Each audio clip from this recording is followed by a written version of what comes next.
Kërti në mediat shqiptare është folur shumë se përket ndryrjes së menaxherëve kundër Silvinjës, tek Silvinja. Tani dua një ide tënde, ndërkohë që kemi edhe raste të tjera. Për shembull, Myrto Uzuni ka ndruar menaxherin në kohët e fundit dhe shumë kushta e ndroi menaxherin për të kapur kombëtarën që Silvinja ta fusën në fushën e lojës, sepse ndryshe nuk do të hynte. Pasi sipas tyre për çfarë Myrto Uzuni do ta ndronte menaxherin në moshën 31 vjeçare ku i ka arritur thuajse të gjitha. Dhe pak ditë më vonë tërkollon lajmi se Myrto Uzuni është shumë pranë Kajlerit në Serie A.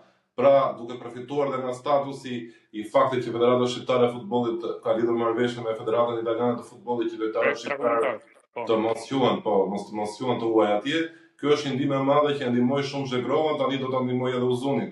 Ndërkohë kemi edhe një rast tjetër me Medon Berishën.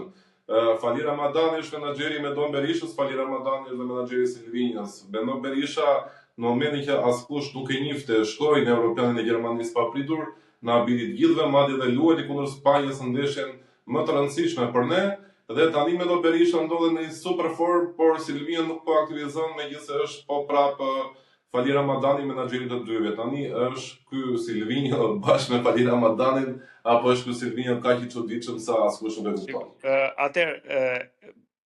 Këto teza dhe ne i kemi diskutuar edhe në studio dhe me njëri tjetrin, i kemi diskutuar dhe më parë.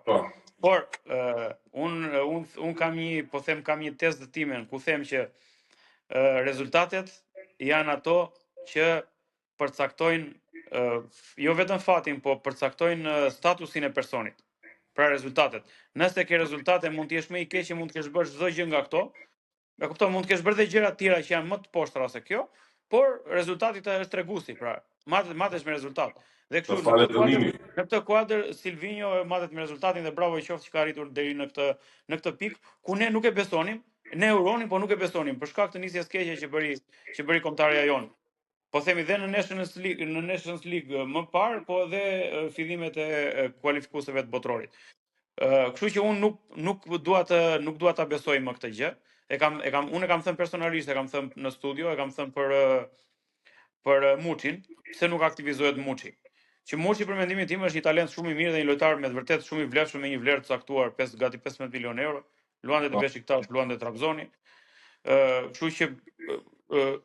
Kështu që ai ka parë të arsyeshme dhe rezultatet e kanë treguar që ai është me të vërtet njeriu që i është dashur dhe i duhet kombëtares. Dhe për këtë pjesë ne duhet ta unë personalisht nuk duhet ta diskutoj më që ndërhyn menaxherët apo ka. Ati bravo i qoftë se ka arritur rezultatin. Sa për Medon Berishën Medon Berisha është një djalë, një lojtar fantastik dhe është fat që ne kemi atë kombëtar. Një djalë 23 vjeç, ka dalë disa javë për javë, shikojmë që shënon gola, bën asist, lojtari ndeshjes. Kështu që rezultatet tani kanë dhënë drejt Silvinjos, por për mua Medoni duhet të ishte në formacion. Kë do të ishte apo si do të luante është punë tjetër, po e meriton të ishte në formacion me formën që po kalon dhe me ato cilësi që ka. Prandaj ne themi shpeshherë që të gjithë njerëzit gabojnë, të gjithë ne gabojmë, por është më mirë që të gabojmë ne si gazetarë se sa të gabojë Silvinjo, sepse do të kemi më pak dëme nëse do të gabojmë ne. Kështu që koha i dha të drejtë Silvinjos me Muçin, edhe me shumë raste të tjera besoj. Po dhe me Anis Mehmetin edhe me lojtarë të tjerë.